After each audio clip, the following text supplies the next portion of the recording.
मैं अब आपको प्राथमिक समूह किसे कहते हैं ये बताने जा रही हूँ। Primary group. चार्ल्स कूले ने अपनी पुस्तक सोशल ऑर्गेनाइजेशन में सन 1909 में प्राथमिक समूह की अवधारणा को प्रस्तुत किया। उस समूह को प्राथमिक समूह के नाम से पुकारा गया है जिसके सदस्यों में आमने सामने के संबंध पाए जाते हों, अर्थात सदस्य एक दूसरे के संपर्क में प्रत्यक्ष रूप से आते हों। इस प्रकार के संपर्क में आने वाले लोगों में मित्र, पड़ोसी, साथी, परिवार के सदस्य तथा सदैव मिलने वाले लोग आते हैं। चार्ल्स कूले ने सर्वप्रथम खेल कूद के साथियों, परिवार तथा पड़ोस की प्रकृति को स्पष्ट करने हेतु ही प्राथमिक समूह शब्द को काम में लिया।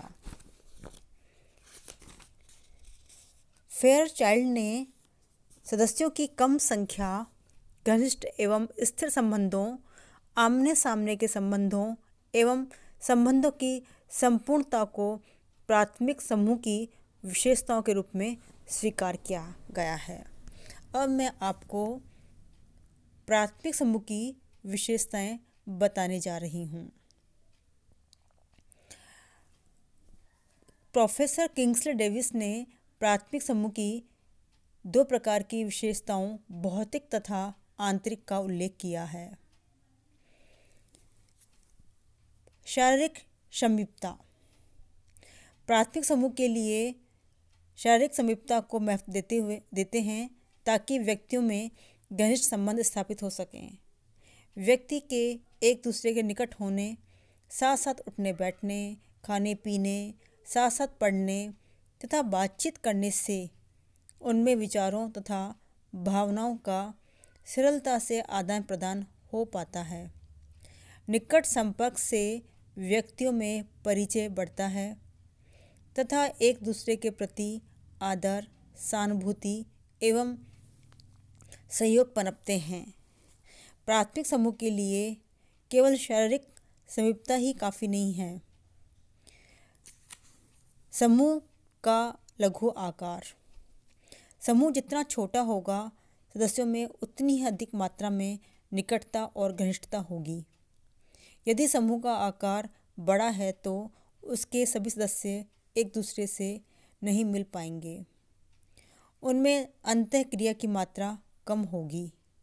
समूह के बड़े आकार का होने पर व्यक्ति इसकी एक इकाई मात्र बनकर रह जाता है। विशिष्ट व्यक्तित्व के रूप में उसका महत्व घट जाता है तथा ऐसा समूह एक औपचारिक संगठन ही रह जाता है। 10 संख्या का आपसी संबंधों, निर्णय लेने की प्रक्रिया तथा सामाजिक नियंत्रण पर काफ़ी प्रभाव पड़ता है। प्राथमिक समूह की 10 संख्या के संबंध में फेयरचाइल्ड ने लिखा है कि सामान्यतः 3-4 व्यक्तियों से लेकर 50-60 व्यक्ति तक ऐसे समूह में पाए जाते हैं। ऐसे समूहों में विचारों का आदान प्रदान प्रत्यक्ष रूप से होता है, किसी अन्य माध्यम के द्वारा नहीं। समूह के छोटे आकार का होने से ही सदस्य एक दूसरे को व्यक्तिगत रूप से जान सकते हैं। समूह की गतिविधियों में सक्रिय रूप से सम्मिलित हो सकते हैं और उनमें घनिष्ठता विकसित हो सकती है। संबंधों की अवधि। संबंधों की अवधि का घनिष्ठता के साथ सीधा संबंध पाया जाता है। संबंधों का काल जितना लंबा होगा, साधारणतः उतनी अधिक मात्रा में घनिष्ठता के बढ़ने की संभावना रहती है। संबंधों में घनिष्ठता का होना प्राथमिक संबंधों की स्थापना के लिए आवश्यक है। निरंतर व्यवहार से ही सदस्यों में एक दूसरे के प्रति विश्वास और आत्मीयता के भाव पैदा होते हैं, जो संबंधों की घनिष्ठता के लिए जरूरी हैं। प्राथमिक समूह के लिए शारीरिक समीपता, समूह का छोटा आकार तथा संबंधों की लंबी अवधि का होना आवश्यक है। इन तीनों विशेषताओं के एक साथ होने पर प्राथमिक समूह का विकास सरलता से हो पाता है। प्राथमिक समूह की भौतिक विशेषताओं के संबंधों की कुछ ऐसी विशेषताएं प्रकट होती हैं जो प्राथमिक समूह के लिए आवश्यक है। उद्देश्यों की समानता। एक प्राथमिक समूह में सदस्यों की इच्छाएं तथा प्रवृत्तियां प्राय समान होती हैं।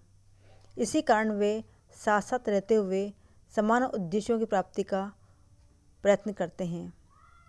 वे संसार को एक ऐसी दृष्टि से देखते हैं। दो मित्रों के प्राय एक से दृष्टिकोण पाए जाते हैं।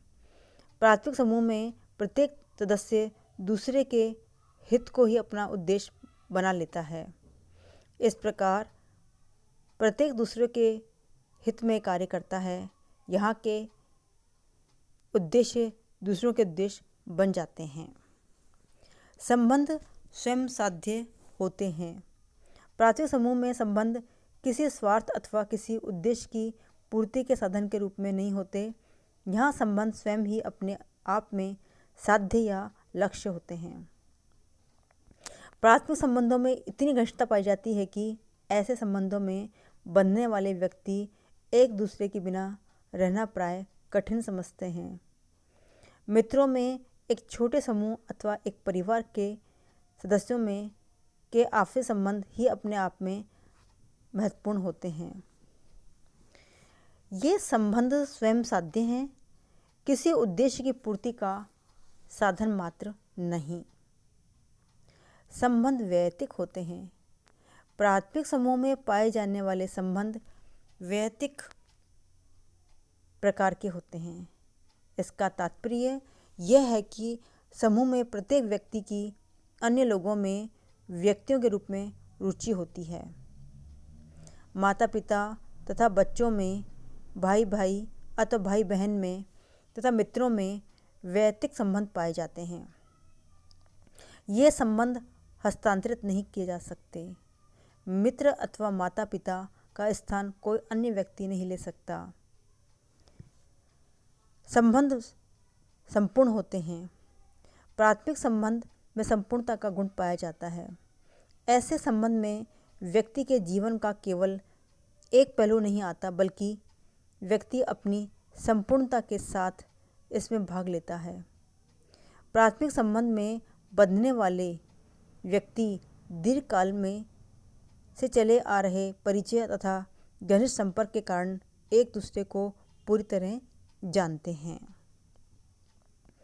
संबंध का स्वतः विकास।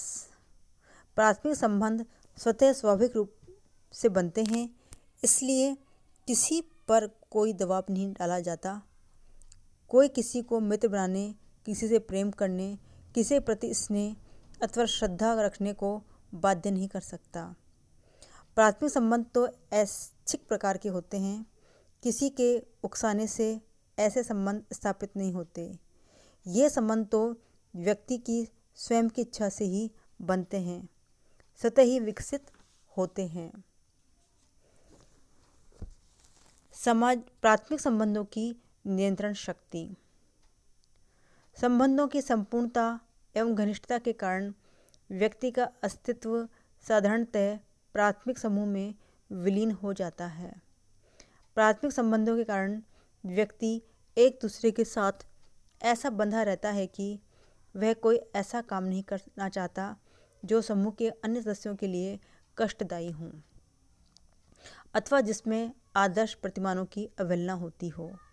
प्राथमिक संबंधों के कारण ही परिवार या मित्र समूह अपने सदस्यों के व्यवहार सरलता से नियंत्रित कर पाता है। व्यक्ति राज्य के कानूनों की अवहेलना कर सकता है, परंतु अपने प्राथमिक समूह के आदर्श नियमों को नहीं तोड़ सकता। इस प्रकार प्राथमिक समूह अपने सदस्यों के आचार विचार पर पूरा नियंत्रण रखता